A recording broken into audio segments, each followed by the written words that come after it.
দর্শক সবাইকে নতুন বছরের শুভেচ্ছা। যারা বিপিএল এর সমর্থক তাদের জন্য নিশ্চিতভাবেই বছরের প্রথম দিনটা খানিকটা বোরিং যাচ্ছে, কারণ প্রথম দিন আসলে কোনো খেলা নেই। যে দুটো খেলা ঢাকা পর্বে আছে, মানে যে দুটো দিন খেলা আছে 2 তারিখ এবং 3 তারিখে। 2 তারিখে প্রথম যে ম্যাচটা হবে দুর্বার রাজশাহী এবং ঢাকা ক্যাপিটালস, এবং রাতে আরেকটা ম্যাচ হবে দারুণ ছন্দে থাকা রংপুর রাইডার্স এবং শক্তিশালী ফরচুন বরিশাল। এই দুটো ম্যাচ নিয়ে আমরা আলোচনা করব যে কোন দল এগিয়ে থাকবে, কোথায় এগিয়ে থাকতে পারে, এবং সেটা আলোচনা করার জন্য প্রতিদিনের মতো আমি মোমিনুল ইসলাম আছি আপনার সঙ্গে, এবং আমার সঙ্গে আছেন আলোচনা করার জন্য আমার সহকর্মী ফয়সাল হাবিব। ফয়সাল হাবিব, আপনাকে স্বাগত। যেটা বলছিলাম যে দুটো ম্যাচ আছে আজকে, তো নিশ্চিতভাবে সবার জন্য একটা বোরিং ডে যেহেতু কোনো ম্যাচ নেই। দুটো দলই যদি বলি, প্রথম যে ম্যাচটা দুর্বার রাজশাহী এবং ঢাকা ক্যাপিটালস, দুটো দলই প্রথম ম্যাচটা হেরেছে।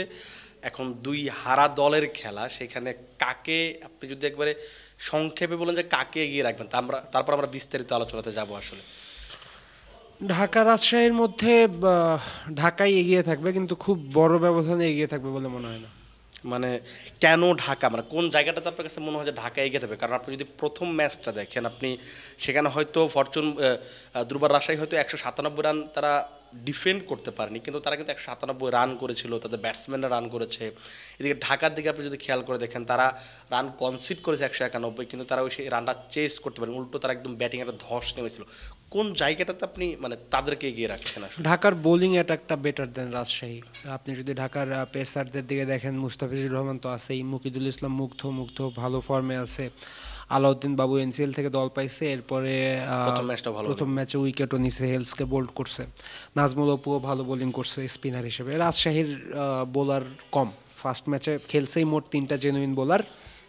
এরপরও বেঞ্চে যারা আছে তারাও যে খুব কোয়ালিটিফুল তেমনটা নয়। হ্যাঁ, রাজশাহীর ব্যাটিং ভালো, কিন্তু রাজশাহীর বোলিংটা একটু বেশিই খারাপ, এবং এরকম বোলিং লাইন আপ, এরকম দুর্বল বোলিং লাইন আপ নিয়ে 7 দলের মধ্যে আপনি একটু নিচের দিকেই থাকবেন। এবং বোলিংয়ের কথা বলছিলেন আপনি, গত ম্যাচে আমরা যদি খেয়াল করে দেখি, লাহিরুস সামারাকুন তিনি খুব সম্ভবত 4 ওভারে 60 রানে বেশি, 64 বা 68 রান দিয়েছিলেন। এইরকম আপনি লাহিরুস সামারাকুন দিকে যদি আপনি শ্রীলঙ্কার পার্সপেক্টিভে দেখেন, তাদের দেশেও কিন্তু তাকে নিয়ে আসলে খুব বেশি যে চাওয়া পাওয়া কিংবা এক্সপেক্টেড ক্রিকেটার জাতীয় দল আসতে পারেন, ঘরোয়া ক্রিকেটও খুব বেশি ভালো খেলেন এইরকম না। তারপর আসলে এই ধরনের ক্রিকেটারকে কেন আসলে প্রমোট করা হয় বা নিয়ে আসা হয়, এটার আসলে কেন নিয়ে আসা হয় এই প্রশ্নের উত্তর আসলে আমার কাছে নাই। এই প্রশ্নটা আমারও, যে কেন নিয়ে আসা হয়। কারণ লাহিরুস সামারাকুনকে যদি আপনি দেখেন, এলপিএলেও উনি খুব বেশি ম্যাচ পান না, দল পেলেও ডাগ আউটেই বেশি বসে থাকতে হয়। এখন নিজ দেশের ফ্র্যাঞ্চাইজি লিগে যে প্লেয়ারটা দল পাচ্ছে না, সেই প্লেয়ারটাকে আমি ডলার খরচ করে নিয়ে আসতেছি, হোটেলে রাখতেছি, ম্যাচও খেলাইতেছি, 64 রান দিচ্ছে। সো এইটা তো সব দিক দিয়েই একটা ভুল ইনভেস্টমেন্ট, লস প্রজেক্ট বলেই মনে হচ্ছে। সামারাগুনের যে ব্যাপারটা, সামারাগুনকে আমি প্রথম দেখছি রাজশাহীতে যে একটা ফ্র্যাঞ্চাইজি লিগ হয়েছিল, বঙ্গবন্ধু টি20 লিগ বা কোনো একটা নামে, ওই লিগে আমি দেখছিলাম সামারাকুনকে খেলতে। ওই লিগে থিসারা পেরেরাও খেলছিল, সিকান্দার রাজাও খেলছিল। কিন্তু আপনি রাজশাহীর একটা ঘরোয়া লিগে যে এই বিদেশিটাকে ডেকে এনে খেলিয়েছেন, সেই একই বিদেশি বিপিএল বাংলাদেশ প্রিমিয়ার লিগেও খেলছে, পারফর্মও করতে পারছে না পরপর, তবুও পরপর 2 বছর খেলছে। কেন খেলছে, কিসের যোগ্যতায় খেলছে, দলগুলো কি চিন্তা করে তাকে আনছে, এগুলো আসলে মিস্ট্রি আমার পক্ষে এখানে বসে। আমি গত বছর যখন সে দুর্দান্ত ঢাকায় খুব সম্ভবত তিনি ছিলেন, এবং একটা ম্যাচে খুব সম্ভবত তিনি 1 ওভার বা 2 ওভারে 38 রান, মানে ঢাকার ম্যাচটা খুব ক্লোজ ম্যাচ ছিল, কিন্তু সেই সময় থেকে তার বোলিংয়ের কারণে ম্যাচটা বের হয়ে যায়, আসলে হাত থেকে ফসকে যায়। তো আপনি জানেন যে এই একটা ক্রিকেটে পারফর্ম করে না, তারপর আসলে নিয়ে আসা হয়। আপনি যদি তাদের স্কোয়াডের দিকে তাকান, স্কোয়াডেও তো আসলে খুব বেশি অপশনস নেই যে আপনি তাকে রিপ্লেস করেন। আপনি যদি বিদেশি ক্রিকেটার হিসেবে দেখেন, আপনি তাও তাদের বিদেশি পেস বোলার বিলাল খান এখন পর্যন্ত তার দেখা যায়নি, যে তিনি আবার আসবেন কিনা সেটাও আসলে নিশ্চিত না। তাদের খুব সম্ভবত আরাফাত মিনাস তিনি তাও স্পিনার, কিন্তু আপনি যদি বলেন যে ঢাকার বিপক্ষে তাকে রিপ্লেস করা উচিত, সেই ক্ষেত্রে আপনি কাকে আসলে প্রেফার করবেন? একজন পেস বোলার আপনি নিশ্চিতভাবে চাইবেন, সেখানে আপনার যে অপশনগুলো আছে, আপনি হয়তো মোহর শেখ, অন্তর, শফিউল ইসলাম, আসাদুজ্জামান পায়েল, আপনি আসলে যদি ঢাকার বিপক্ষে আরাফাত মিনহাসকে আমি খেলাবো, সামারাকুনের জায়গায় আমি আরাফাত মিনহাসকে খেলাবো, তাহলে কি হবে? আরাফাত মিনহাস আমার স্পিন বোলিংটা দিবে, আর ব্যাটিং সামারাকুনের চেয়ে আরাফাত মিনহাস ভালো। আরাফাত মিনহাস কিন্তু পাকিস্তানের বেশ প্রমিজিং একজন ক্রিকেটার। সেক্ষেত্রে যদি আমি সামারাকুনকে বাদ দিয়ে আরাফাত মিনহাসকে দেই, বিদেশিকে বাদ দিয়ে বিদেশিকে নিলাম। আরেকটা জায়গায় যেটা মেহরাব অহিনকে খেলানো হয়েছিল আগের ম্যাচে, মেহরাব অহিন বেসিক্যালি একজন ব্যাটসম্যান, টপ অর্ডার ব্যাটসম্যান, কিন্তু তিনি সুযোগ পাননি খেলার, এবং টপ অর্ডারে রাজশাহীর টপ অর্ডারে কিন্তু খুব বেশি জায়গাও নেই। সেক্ষেত্রে যেহেতু মিনাজ আসছে, মিনাজ যদি আসে তাহলে সে আমার ব্যাটিংটা একটু দেখতে পারবে, তাহলে আমি অহিনকে বাদ দিয়ে অহিনের জায়গায় পায়েল, শফিউল কিংবা মোহর্শেক অন্তরকে নিব, তবে সম্ভবত শফিউলকেই আমি নিতে চাইবো।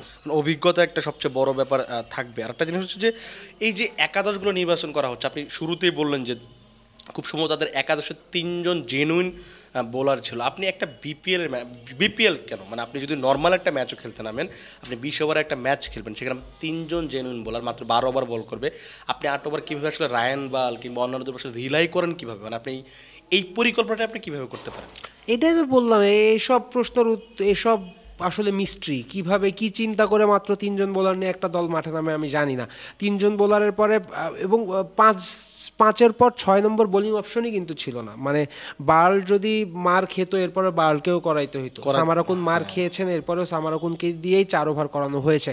সেক্ষেত্রে একাদশ নির্বাচনের ক্ষেত্রে আপনার আরও প্র্যাকটিক্যাল হতে হবে, এবং ক্রিকেট যে বেসিক ক্রিকেট বুঝে সেই আসলে এটা তার মাথায় আসা উচিত যে অ্যাটলিস্ট 4টা জেনুইন বোলার আপনার লাগে টি-20 ম্যাচে। আপনি ঢাকার কথা বলছেন, ঢাকার বোলিং লাইন আপটা মোটামুটি খুবই ভালো। আপনি যদি সেখানে আসলে খুব বেশি পরিবর্তনের সুযোগ নেই, কিন্তু আপনি ঢাকার বোলিং যতটা শক্তিশালী, ব্যাটিংটা মনে হয় ঠিক ততটাই আসলে নড়বড়ে বা দুর্বল। আমরা যদি গত ম্যাচটা দেখি, সেখানে লিটন দাস আর তানজিদ হাসান তামিম এত সুন্দর একটা জুটি করলেন, অথচ সেই ম্যাচটা তারা সেখান থেকে বের করতে পারলেন না। একে একে মনে হলো যে সবাই আসলেন আর গেলেন, মানে এইখানেও তো আসলে অনেকগুলো পরিবর্তন দরকার। কারণ আপনি বিদেশি যদি এখানে দেখেন যে তাদের অপশনগুলো তো ভালো না। আপনি স্টিভেন স্কেনাজের কথা বলতে পারেন, তারপর ফারমানুল্লাহ শাফি।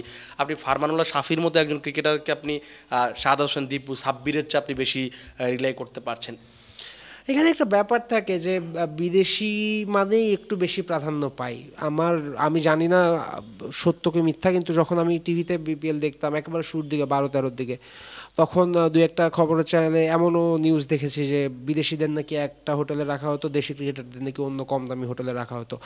ওটা এখন আর নাই, কিন্তু বিদেশিদের যে একটু উপরের দিকে রাখা হয় এই জিনিসটা আছে। এটা ট্রেডিশনালি আমরা বাংলাদেশিদের মধ্যে এমন থাকে যে বিদেশি কাউকে পাইলে আমরা আল্লাদে আটখানা হয়ে যায়, কিন্তু তার কতটুকু কোয়ালিটি আছে। ফারমানুল্লাহ শাফি, আমি এই বিপিএল এর আগে আমি ক্রিকেটারের নাম শুনি, আমি ক্লেম করে বলতে পারি, গ্যারান্টি দিয়ে বলতে পারি, আমি দেশ বিদেশের অনেক ক্রিকেট ফলো করি, আমি অনেক দেশের ঘরোয়া ক্রিকেটও ফলো করি, আমি ফারমানুল্লাহ শাফিকে চিনি না, জানি না, নাম শুনিনি। এই ধরনের একজন প্লেয়ারকে আপনি নামিয়ে দিচ্ছেন আপনার সেরা 4 জন বিদেশির মধ্যে একজন, তো তখন আসলে ওই টুর্নামেন্টের মান নিয়ে, কোয়ালিটি নিয়ে, ওই দলের কোয়ালিটি নিয়ে, দলের চিন্তাভাবনা নিয়ে প্রশ্ন তো উঠবেই। আপনি যেটা বললেন যে বিদেশিদের বেশি তারকা খ্যাতি দেওয়া হয় বা ধরেন বেশি সমাদর করা হয়, আর সবসময় বিদেশি যারা আসেন তারা বলেন যে বাংলাদেশে আমরা অনেক বেশি সমাদর পাই। আমি গতকাল আমাদের পুরনো একটা ইন্টারভিউ দেখছিলাম, সাকিব আল হাসানের একটা ইন্টারভিউ দেখছিলাম 2021 সালের মার্চের দিন আমাদের একটা লাইভে একটা ইন্টারভিউ দিয়েছিলেন। সেখানে বলছিলেন যে এই যে বিদেশি ক্রিকেটাররা আসলে বাংলাদেশে তাদেরকে জি হুজুর করা হয়, অথচ তারা তাদের দেশেই পরিচিত না। অথচ বাংলাদেশের একজন ক্রিকেটার 10 বছর 15 বছর খেলে ফেলেছেন, তাকে পাত্তাই দেওয়া হয় না। মানে এই কালচারটাও তো আসলে বিপিএল, দেশের ক্রিকেট বা ক্রিকেটারদের বেড়ে ওঠার ক্ষেত্রে বড় প্রতিবন্ধকতা তৈরি করে। তা তো অবশ্যই, এবং বিশেষ করে এই যে ফারমানুল্লাহ শাফির মতো প্লেয়ার বা আফগানিস্তান পাকিস্তানের বি ক্যাটাগরির প্লেয়ার, এরা অনেক বিপিএলের ম্যাক্সিমাম দল স্কোয়াড ভরায় ফেলছে আফগানিস্তান পাকিস্তানের প্লেয়ার দিয়ে, এবং তারাও ন্যাশনাল টিমে নিয়মিত খেলা না এই ধরনের প্লেয়ার দিয়ে।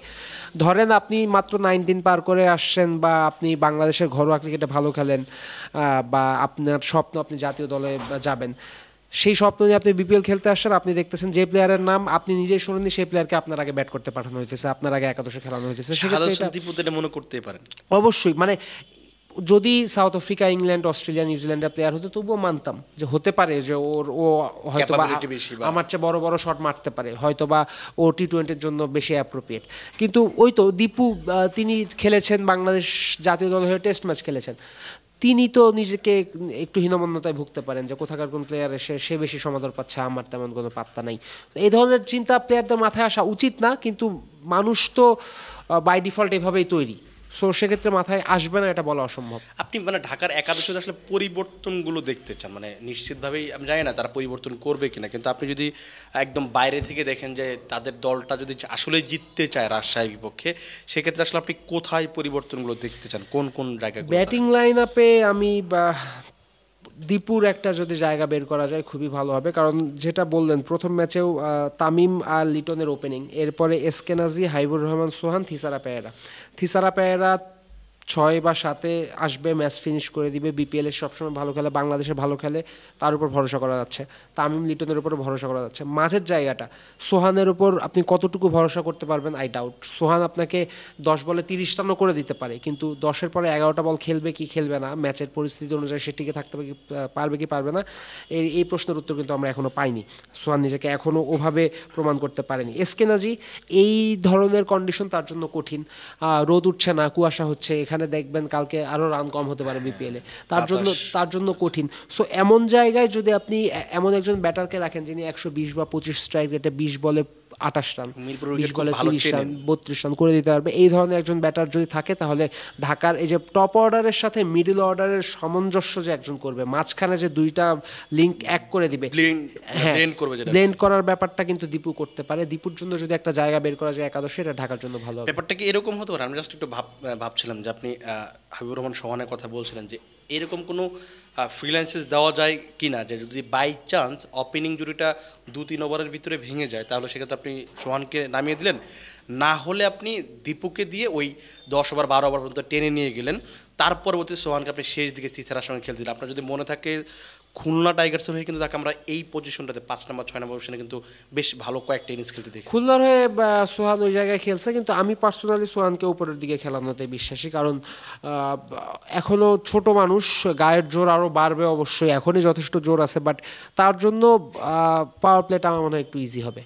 আকাশে শট খেলতে পছন্দ করেন, পাওয়ার প্লেতে ফিল্ডাররা বেশি ভেতরে থাকে, পাওয়ার প্লেতে সোয়ানের ব্যাট থেকে ফ্রি লাইসেন্স দিতে হবে, যে কটা রান আসে সে কটা বোনাস, এই ধরনের চিন্তা ভাবনা নিয়ে আপনার নামতে হবে যদি আপনি সোয়ানকে নিতে চান। এখন আপনি যদি বলেন যে একেবারে কে জিতবে দুই দলের ভিতরে, আমরা একটু পরে ম্যাচটা নিয়ে একটু আলোচনা করব, যে আপনি যদি একদম বলতেন যে কাকে আপনি সবচেয়ে মানে এগিয়ে, তো আপনি বলেন ঢাকার কথা, কী ধরনের পজিশন হতে পারে, কী ধরনের খেলা হতে পারে? কে জিতবে এটা তো বলা মুশকিল, তবে যেহেতু ওই যে বললাম আকাশে রোদ নাই, কালকেও সম্ভবত বাতাসটা বেশি থাকবে, সেক্ষেত্রে আমির হামজা বলুন অথবা নাজমুল অপু বলুন অথবা মুস্তাফিজ বলুন, তাদের বল নেগোশিয়েট করা আরও কঠিন হয়ে যাবে। তাই বোলিংয়ের দিকটায় আগায় থাকার জন্য ঢাকার এই ম্যাচ জেতার পসিবিলিটি বেশি। আচ্ছা, আমরা যদি পরে ম্যাচটা একটু আলোচনা করি, যে এই মুহূর্তে এই বিপিএলে 2টো ম্যাচ খেলে ফেলেছে রংপুর রাইডার্স। আমরা গতকালও কথা বলছিলাম তাদের দলটা নিয়ে, ব্যালেন্স একটা টিম, তাদের ফ্র্যাঞ্চাইজির যে ধরনের সব ধরনের ব্যাপারগুলো আমরা একটা আলোচনা করছিলাম। আর আরেকটা দল হচ্ছে ফরচুন বরিশাল। এই টুর্নামেন্টের খুব সম্ভবত আপনি কাগজ কলমে যে কোনো দিক থেকে সবচেয়ে শক্তিশালী একটা দল, এই দুটো দলের খেলা হবে। সেই ক্ষেত্রে আপনি কিভাবে দেখছেন এই মানে একটা ঢাকা পর্বে সবচেয়ে হাই ভোল্টেজ ম্যাচটাকে আপনি আসলে? ঢাকা পর্বের হাই ভোল্টেজ ম্যাচ অবশ্যই, এবং গত বিপিএল থেকে আমরা দেখেছি বরিশাল এবং রংপুরের মধ্যে একটা রাইভালরির মতো দ্বৈরথ তৈরি হয়েছে, এবং এটা বিপিএল এর জনপ্রিয়তার জন্য কিন্তু ভালো। আপনি যদি দেখেন বরিশালের প্রচণ্ড সাপোর্টার, এবং ঢাকার মিরপুরে যার সাথেই খেলা হোক বরিশাল সাপোর্ট সবচেয়ে বেশি পায়। গতবার বরিশাল চ্যাম্পিয়ন হয়েছে, তাদের ফ্যান বেস আরও বেড়েছে। রংপুরের আবার অন দ্য আদার হ্যান্ড ওদেরও একটা লয়াল ফ্যান বেস আছে। রংপুরের খেলা হলেই ইস্ট গ্যালারি একটা নির্দিষ্ট অংশ সবসময় ভরে যায়। রংপুরকে মানুষ তাদের প্রফেশনালিজমের জন্য পছন্দ করে, তাই দুইটা টিমই কিন্তু ক্রাউড ফেভারিট। টুর্নামেন্টের প্রথম 2 দিন ভালো রান টান হয়েছে, তারপর একদিন গ্যাপের পরে যখন আবার টুর্নামেন্টটা শুরু হচ্ছে, তখন ওই ফার্স্ট দিনেই এরকম একটা হাই ভোল্টেজ ম্যাচ রাখা, বা এটা একটা ভালো সিদ্ধান্ত ছিল। ফিক্সারটা ভালো হয়েছে বলে আমার মনে হয়। আরেকটা জিনিস হচ্ছে যে আপনি যদি বরিশাল টপ অর্ডার একটু দেখেন, তাদের অনেকগুলো অপশন। প্রথম নিশাঙ্কা এখন আসেননি, তিনি আসবেন। কাইল মিয়ার্সকে তারা একটু নিচে দিয়ে খেলাচ্ছে। তামিম ইকবাল আগের দিনই বলছিলেন, মানে টুর্নামেন্ট শুরু আগের দিনই বলছিলেন যে চিন্তা করার কিছু নেই, নাজমুল হোসেন শান্ত এবং তামিম ইকবাল ওপেন করবেন। এখন আপনার কি মনে হয় যে এই এত বড় একটা তারকা দল আপনি ডেভিড মালানকে বসিয়ে রেখেছেন? হ্যাঁ, শান্ত অবশ্যই খুবই আপনি তার বিপিএল পারফরমেন্স সবসময় ভালো ছিল। আপনার কি মনে হয় যে দুজন প্রায় একই ক্যাটাগরি ব্যাটসম্যান হওয়ায় কোনো একটা সময় বড় দলের বিপক্ষে, বিশেষ করে রংপুরের মতো দলের বিপক্ষে এটা একটা ব্যাকফায়ার করতে পারে? মানে হ্যাঁ, দুজন একই ক্যাটাগরির ব্যাটসম্যান, এটা কাইন্ড অফ ট্রুথ। তবে শান্তর একটা ব্যাপার কি, শান্ত আমি খেয়াল করে দেখেছি টি-20তে উনি জোর করে মারতে চান, গায়ের শক্তি দিয়ে মারতে চান। শান্ত কিন্তু he is a better batter than this. উনার গায়ে শক্তি দিয়ে মারার কিছু নেই। উনি যদি 10টা বলে 8 রানেও থাকেন, পরের 10 বলে তার 15 রান করার ক্যাপাবিলিটি আছে, প্রপার শট খেলে তার রান নেওয়ার ক্যাপাবিলিটি আছে। কিন্তু টি-20-তে বারংবার আমি দেখছি শান্ত একটু মাথা গরম করে বা জোর করে মারতে চায়। এখন তামিমের সাথে শান্তর ওপেনিং করতে আসা যেটা হবে, তামিমও একই ক্যাটাগরির। সো তামিমও যদি এরকম একটু দেখে শুনে খেলতে চায়, তখন শান্তর উপর প্রেশারটা আরও বাড়বে। শান্ত তখন রানের খোঁজে গিয়ে ভুল করতে পারে। এমন যদি হতে থাকে, 2-3টা ম্যাচ যদি এমন হতে থাকে, তখন কিন্তু শান্ত অনেক প্রেশারে পড়বে। কারণ এমন স্টারের দলে আপনি যখন খেলছেন, তখন আপনি ওপেনিং করতে নেমে যদি আপনার ব্যাটে রান না আসে, তাহলে আপনি প্রেশারে পড়বেন। এটা শান্তকে খুবই বাজেভাবে ব্যাকফায়ার করতে পারে। তাই আমার মনে হয় দুই ওপেনারের নিজেদের মধ্যে কথাবার্তা বলে নেওয়া উচিত যে তারা ঠিক কোন স্ট্র্যাটেজিতে খেলবে। এখন দেখুন, একটা খালেদ মাহমুদ সুজন একটা কথা বলেছিলেন, আইদার তুমি 6 ওভারে কোনো উইকেট না হারায় 40 রান করো, অথবা 6 ওভারে 3 উইকেট হারায় 55-60 রান করো। সো বরিশালে যদি আপনি তাকান, 3-এ মুশফিক হৃদয় খেলছেন, 4-এ মেয়ার্স খেলছেন, 5-এ মুশফিক, 6-এ মাহমুদুল্লাহ, 7-এ ফাহিম আশরাফ, তারপর আবার নবী, এরা নবীও আছে, সবাই কিন্তু মারতে পারে। সেক্ষেত্রেও যে প্রথম স্ট্র্যাটেজিটা, দুই ওপেনার তামিম আর শান্ত মিলে যদি এটা ঠিক করে যে আমরা 6 ওভারে 42 রান করবো, 6 ওভারে 45 রান করবো, কোনো উইকেট দিব না, কারণ প্রথম 6 ওভার উইকেট না দিলে পরের 14 ওভারে আমাদের 150 রান করার ক্যাপাবিলিটি আছে। কিন্তু প্রথম 6 ওভারে যদি আমরা 3-4টা উইকেট হারাই ফেলি, তখন কিন্তু পরেররা মারতে যাওয়ার আগেও ভাববে, সাহসে ওদের কম কুলাবে। সো এই জিনিসটা একটু হিসাব নিকাশ করতে হবে। হিসাব নিকাশ যদি না হয়, যদি দুই ওপেনার তামিম শান্তর মধ্যে যদি প্রপার কমিউনিকেশনটা না হয়, তখন কিন্তু শান্ত তামিম দুজনেই চাপে পড়তে পারে। আর দুই ব্যাটারের মধ্যে যে কোনো একজন চাপে পড়লে Fortune Barishal as a whole চাপে পড়বে। সো এটা একটা কথোপকথন চালু রাখা উচিত দুই ব্যাটার। আরেকটা ব্যাপার হচ্ছে যে আপনি প্রত্যেকদিন তো মাহমুদুল রিয়াদ আপনাকে 26 বলে 56 রান বা 50 রান করে, বা ফাহিম আশরাফ প্রত্যেকদিন আপনাকে 50 করে ম্যাচ জেতা পারে নিশ্চিতভাবে, কারণ প্রত্যেক দিনই আসলে এইভাবে খেলাও যায় না। তো সেই ক্ষেত্রে যখন আপনি 200 রান চেস করতে যাবেন, আপনি যেটা বললেন যে এই ব্যাপারগুলো তাদের মাথায় রাখতে আসলে কীভাবে খেলতে হবে। এখন এইখানে বরিশালে খুব বেশি মনে হয় কথা বলার জায়গা নেই, কিন্তু তারপর আমরা একটু একটা ব্যাপার নিয়ে আলোচনা করবো, কারণ বরিশালকে নিয়ে বিপিএল শুরুর আগে একটা বড় আলোচনা ছিল যে রিশাদ হোসেন, তাকে যেহেতু তারা এই ক্যাটাগরি থেকে প্রায় 60 লাখ টাকাতে দলে নিয়েছে, কিন্তু তার একটা সুযোগ ছিল বিগ ব্যাশে খেলার, হোয়াট হারিকেন্সের হয়ে, কিন্তু তাকে তারা ছাড়েনি। যতটুকু বিসিবির পক্ষ থেকে বলা হয়েছে যে বরিশাল না ছাড়াতে আমাদের আসলে কিছু করে না, এবং বরিশালের সেই রাইটসটা আছে যে আমরা এত টাকা দিয়ে একটা ক্রিকেটার নিয়েছি, আমরা ছাড়বো না। কিন্তু এই যে আপনি রেখে দিচ্ছেন কিন্তু আপনি খেলতে দিচ্ছেন না, তার চেয়ে আপনি যদি বিগ ব্যাশে খেলতে দিতেন, 2টো ম্যাচ বেশি খেলতে দিতেন, আপনার যদি পরিকল্পনা এমনই থাকতো যে আমি খেলাবো না প্রথম 2 ম্যাচে, তাহলে আমি খেলতে দিই, এটা বেটার অপশন হতো না বাংলাদেশের। অবশ্যই আমি প্রথম দিনের ম্যাচ শেষে এই প্রশ্নটাই তুলছিলাম আসলে, কারণ আপনার টিম কম্বিনেশনের কথা চিন্তা করে আপনি রিশাদকে নাই খেলাতে পারেন। এখানে বিসিবি, সাংবাদিক, দর্শক কেউ কারো কোনো প্রশ্ন তোলার উপায় নাই, কারণ আপনি বিপিএল খেলতে আসছেন, বিপিএল জিততে আসছেন, সেখানে আপনি টিম কম্বিনেশনের চিন্তা করে রিশাদকে খেলাবেন না, এটা জাস্টিফাইড। কিন্তু যদি নাই খেলাতেন তাহলে আপনার তো ওকে ছাড়তে হইতো। কারণ এবার যদি আপনি দেখেন, হোবার্ট রিশাদের জায়গায় ওয়াকার সালাম খেলকে নিচ্ছে, ওয়াকার সালাম প্রত্যেকটা ম্যাচেই কিন্তু খেলতেছে, রিশাদও খেলতো। সো সেদিক দিয়ে বাংলাদেশের মানুষজনও আমার মনে হয় রিশাদকে বরিশালে খেলতে দেখার চেয়ে বেশি খুশি হইতো রিশাদকে যদি হোবার্টের জার্সিতে খেলতে দেখতে পারতো। আমি শিওর বরিশালের নিশ্চয়ই কোনো প্ল্যান আছে রিশাদকে নিয়ে, বাট খুব বেশি দিন এই প্লেয়ারটাকে বসায় রাখা উচিত হবে না, কারণ গত বিপিএলেও আপনি যদি দেখেন রিশাদ বসেই ছিল ম্যাক্সিমাম অফ টাইম, এরপরেও কিন্তু সে জাতীয় দলে চান্স পেয়ে নিজেকে প্রমাণ করছে। নিজেকে প্রমাণ করে আসার পর আবার বিপিএলে যদি আবার বসে থাকতে হয়, তাহলে এটা রিশাদের জন্য ফ্রাস্ট্রেটিং, অন্যান্য লেগ স্পিনারদের জন্য ফ্রাস্ট্রেটিং। বাংলাদেশে যে সবচেয়ে বেশি যে কথাটা উঠে যে লেগ স্পিনারদেরকে ওইভাবে আসলে কি বলে, এটা শব্দটা কি বলে, যে ওইভাবে কদর করা হয় না। আপনি ঘরোয়া ক্রিকেটে দেখবেন বিসিবির যে টুর্নামেন্টগুলো হয়, আপনি বিসিএল বিশেষ করে, সেখানেও ঘরোয়াতে আসলে লেগ স্পিনারদের খেলানো হয় না, আপনি বিপিএলে খেলাতে পাচ্ছেন না। আপনি যদি আবার বলেন যে আমার লেগ স্পিনার দরকার, তাহলে তো আসলে উঠে আসার কোনো সুযোগ নেই। এটা একটা আরেকটা জিনিস হচ্ছে, আমার আরেকটা ব্যাপার হচ্ছে যে বিসিবির তো এখানে একটা রাইটস থাকে। আপনি যদি খেয়াল করে দেখেন ড্রাফটের দিকে খুব সম্ভবত 80 বা 85 নাম্বার ক্রিকেটার হিসেবে রিশাদ হোসেন দল পেয়েছিলেন। তার মানে হচ্ছে প্রত্যেকটা ফ্র্যাঞ্চাইজির কাছে ওই বার্তাটা ছিল রিশাদ হোসেন বিগ ব্যাশ খেলতে যাবেন, এই কারণে তোমরা হয়তো টুর্নামেন্টের প্রথম দিকে পাবেন না। তো বিসিবি কেন ওইখান থেকে সরে আসলো? এটা কি আসলে ফ্র্যাঞ্চাইজির চাপে যে ওইখান থেকে সরে আসলো, যে তারা একটু পর এনওসি কমিয়ে দিল, 7 দিন এনওসি, 7 দিনের আপনি একটা ম্যাচ খেলার চেয়ে বেশি খেলতে পারবেন না। তাহলে আপনি যদি আগেই ফ্র্যাঞ্চাইজির আগে একবার বলে রেখেছেন যে তাকে আপনি প্রথম টুর্নামেন্টে প্রথমে পাবেন না, এই জন্য কোনো ফ্র্যাঞ্চাইজি তার পিছনে যায় নাই, শেষ পর্যন্ত তামিম ইকবাল গেছে বা ফরচুন বরিশাল গেছে। বিসিবি কেন সরে আসলো? বিসিবি তো এখানে স্ট্রিক্ট থাকার কথা ছিল। বিসিবি স্ট্রিক্ট থাকার কথা ছিল, ট্রু। বিসিবি কেন সরে আসলো এই প্রশ্নেরও আমার কাছে উত্তর নাই। তবে ফ্র্যাঞ্চাইজির চাপে সরে আসছে এটা আমার মনে হয় না। বিপিএলে এত পাওয়ারফুল কোনো, অ্যাটলিস্ট এই টুর্নামেন্টে এত পাওয়ারফুল কোনো ফ্র্যাঞ্চাইজি নাই যারা চাপ দিবে। তারা খুব বেশি হলে রিকোয়েস্ট হয়তো বা করতে পারছে। তবে এবারের যে বিপিএল গভর্নিং কাউন্সিল আছে কিংবা বিসিবি আছে, তাদের যেটা সমস্যা আমি দেখছি, যে যেটা রিকোয়েস্ট করতেছে সেটাই মেনে নিতেছে। মানে রিকোয়েস্ট করছে গ্যারান্টি মানি কমাই দিছে, রিকোয়েস্ট করছে আগের বকেয়া আমাকে মাফ করে দাও, মাফ করে দিছে। এখন এটা আসলেই রিকোয়েস্ট নাকি পর্দার আড়ালে কোনো চাপও আছে, নাকি আমাকে এটা মানো না হলে আমি বিপিএল খেলবো না এই ধরনের হুমকিও আছে, তা তো জানি না। তবে বিসিবি তো সবসময় একটু কনজারভেটিভ, কাউকে বাইরে ছাড়তে দিতে চায় না। তারপরে বিপিএল চলাকালীন বাংলাদেশে একটা প্লেয়ার বাইরের লিগে যায় খেলতেছে, এটা সম্ভবত বিসিবি ভাবছে তাদের প্রেস্টিজেরও একটা লাগতে পারে বা কি যে কোনো ধরনের চিন্তা থাকতে পারে। তবে বিসিবি যদি তাদের স্ট্যান্ড থেকে সরে না আসতো, বা যদি রিশাদকে বিগ ব্যাশ খেলতে দেওয়া হতো, ওটা খুবই ভালো হতো। কারণ আপনি পেসারদের বেলা সবসময় বলেন যে ইনজুরিতে পড়বে। রিশাদের তো তেমন রিস্কও নাই, বরং যদি যেতে পারতো, নতুন প্লেয়ারদের দেখতো, শিখতো, মিশতো, নতুন কিছু জ্ঞান আহরণ করতো, দেশের লাভ হইতো। পন্টিকের মতো একজন ক্রিকেটারের সঙ্গে কাজ করার সুযোগ পেতেন নিশ্চিতভাবে, যে আপনি যখন 20 দিন তার সঙ্গে কাজ করবেন। এই সবাই বেশ কিছুদিন ধরে বলা হচ্ছিল যে মুস্তাক আহমেদ আসার পর স্পিনারদের একটা আলাদা কদর বেড়েছে বা কাজ করার যে প্রবণতাগুলো বেড়েছে। তো আপনি যখন এই লেভেলে, বাংলাদেশে তো আপনার সবসময় এই লেভেলে ক্রিকেটার নেই, কারণ আপনি সাকিব, তামিম, মাশরাফি এদেরকে যদি বাদ দেন, তারপর আসলে কে আছে যাদের কাছে আপনি যাবেন, যে শিখবেন, জানবেন, এরকম ব্যাপারগুলো তো নেই। আপনি তো ওইভাবে আসলে ফ্র্যাঞ্চাইজি ক্রিকেট এই জন্যই করা হয়, বা আইপিএল মানুষ এই জন্যই খেলতে যায় যে আমি ওইখানে ফ্যাসিলিটিস বেশি, বা আমি এমন কাউকে পাবো যাকে আমি জাতীয় দলের হয়ে পাবো না বা দেশের হয়ে পারবো না। তো এরকম একটা ব্যাপার থাকে। আর একটা জিনিস হচ্ছে যে আপনি যদি বরিশালের একাদশ নিয়ে বলেন, মানে রংপুরে নিশ্চিতভাবে কোনো চেঞ্জ বলতে আমার মনে হয় রিশাদের একটা জায়গা বের করা উচিত। একজন পেসারকে বসে আপনি রিশাদকে খেলাতে পারেন। কারণ আপনি যদি দেখেন আগের ম্যাচে 3 জন লোকাল পেসার বরিশালের খেলছে, খালেদ, রিপন, আরেকটা কি লোকাল পেসার মনে হয় কেউ একজন ছিল, অথবা মোট 4 জন পেসার খেলছিল। কাইল মেয়ার্স ছিল, 2জনই লোকাল আর 2জন বিদেশি।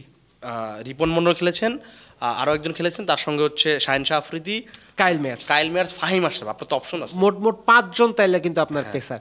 সেক্ষেত্রে আপনি রিপন বা খালেদ কাউকে বসিয়ে যদি আপনি রিশাদকে খেলান, আচ্ছা তাহলে দেশি একজনই খেলেছিলেন, হ্যাঁ খুব সম্ভব, শুধু রিপন।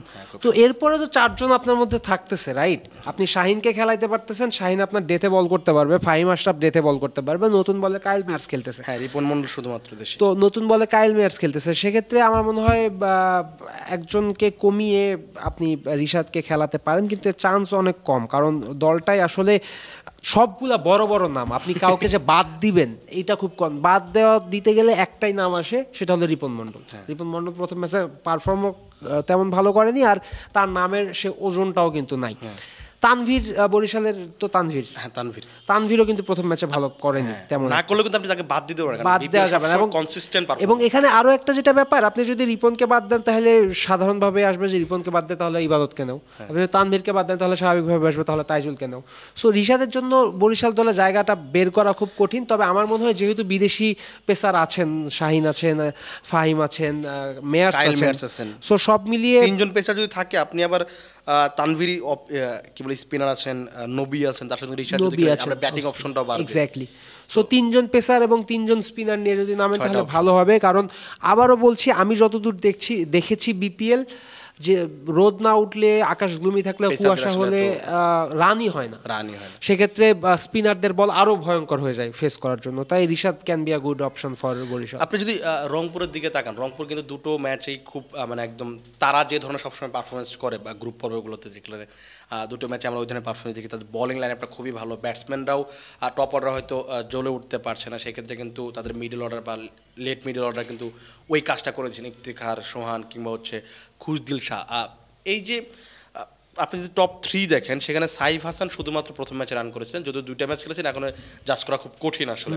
এই 3 জনের একজনই শুধু রান করেছিলেন, সেটা প্রথম ম্যাচে। এখানে কি আপনার মনে হয়, আমরা গতকালও বলছিলাম যে আজিজুল হক তামিমকে সুযোগ দেওয়া যেতে পারে কিনা কালকের ম্যাচে? কারণ আপনি যেহেতু রানের ম্যাচ খেলবেন, কারণ আপনি যেহেতু এমন একটা দলের সাথে খেলবেন যাদের বিপক্ষে আপনার হয়তো 200 রান চেস করতে হতে পারে।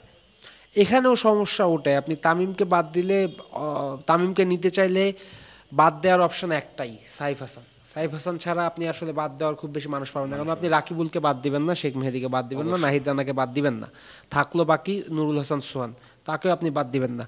সো আর মনে হয় সাইফ হাসান একাই থাকতেছে, সাইফ হাসান সো একাই। বাদ দেওয়ার জায়গা খুব কম। তবে স্টেফেন টেইলর যদি বরিশালের এগেনস্টেও ফেল করে তখন আমরা নিশ্চয়ই কোনো না কোনো পরিবর্তন দেখব, কারণ আপনি একে আমেরিকান প্লেয়ার, আপনি ইংল্যান্ডের হেলস নয় যে আপনাকে বারবার সুযোগ দেওয়া হবে। 2 নাম্বার আপনি পরপর 2টা ম্যাচ ফ্লপ করেছেন, 3 নাম্বার ম্যাচেও যদি আপনি রান না পান তাহলে তখন হয়তো বা তামিমকে বা রংপুরের ওপেনিং পেয়ার আমরা চেঞ্জ আসতে দেখব। এখন নাহিদ রানাকে আমরা গতকাল যে ধরনের বোলিং দিলাম, 27 রান করলেন, তার কথা যেটা উঠছে যে যেহেতু অনেকদিন ধরে জাতীয় দলে টানা ম্যাচ খেলছেন, লাস্ট আফগানিস্তান সিরিজ খেলেছেন, ওয়েস্ট ইন্ডিজ পুরো সিরিজটা খেলেছেন, এখন আবার বিপিএল খেলছেন, বিপিএল তাকে গ্রুপ পর্বে 12টা ম্যাচ খেলবে অন্তত পক্ষে, সেক্ষেত্রে তার ওয়ার্কলোড ম্যানেজমেন্ট নিয়ে অনেক বেশি কথা হচ্ছে। সেক্ষেত্রে কি তাকে তারা একটু রেস্ট দিতে পারে কিনা, বা কালকের ম্যাচে তো আসলে বিগ ম্যাচ, সেক্ষেত্রেও তো একটা রিস্ক থাকবে।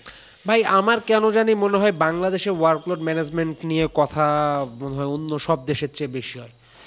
শোয়েব আক্তার বা ওয়াসিম আকরামেদের একটা কথা বলতে শুনি যে ভাই আমরা দিনে 100টা করে বল করতাম, দিনে 100টা করে বল মানে প্রায় 15 ওভার করে বোলিং পার ডে, এবং এটা তাদের প্র্যাকটিস রিজিমের একটা অংশ ছিল, প্র্যাকটিসের রুটিনের একটা অংশ ছিল, করতেই হইতো, নিজেকে ফিট রাখতেই তারা 100টা করে বল করতো। এখনকার বোলাররা তো ওরকম করে না। বিপিএল এক একটা ম্যাচে 4 ওভার করে আপনার বল করতে হয়, এবং বিপিএল এর একটা সুবিধা কি, বিপিএল এ আপনার ট্রাভেল খুব কম।